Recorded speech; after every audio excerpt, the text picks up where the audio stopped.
শনিবার আগরতলা রেল স্টেশনে কাঞ্চনজঙ্ঘা এক্সপ্রেস থেকে নগদ 9,56,000 টাকা সহ মহারাষ্ট্রের এক মহিলা ও 2 পুরুষকে গ্রেপ্তার করা হয়। রেল পুলিশের পক্ষ থেকে তাদেরকে পুলিশের হাতে তুলে দেওয়া হয়।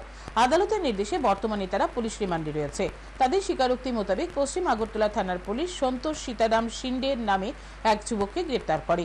পশ্চিম আগরতলা থানার ওসি জানান, কাঞ্চনজঙ্ঘা এক্সপ্রেস থেকে নগদ টাকা সহ গ্রেপ্তার করা হয় সুধীর, করিশ্মা ও শ্রীমা সীতারাম শিন্ডেকে। আদালতের নির্দেশে বর্তমানে তারা পুলিশ রিমান্ডে রয়েছে।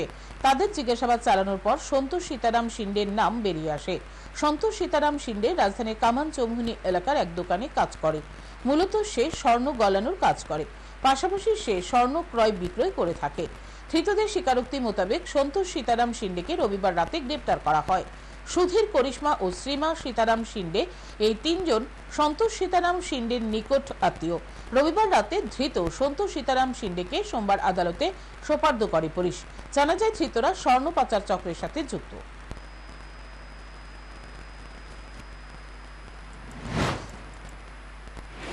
তাদেরকে জিজ্ঞাসাবাদ করে আমরা এই তথ্যগুলি পাই এবং তাদেরকে West Agartala PS case number 25/2024 একটা চুরির কেসে তাদেরকে আমরা অ্যারেস্ট করি এবং আজকে তাদেরকে কোর্টে ফরওয়ার্ড করি এবং 3 দিনের পুলিশ রিমান্ড আমরা কোর্ট থেকে পাই এবং তাদেরকে জিজ্ঞাসাবাদ চলছে।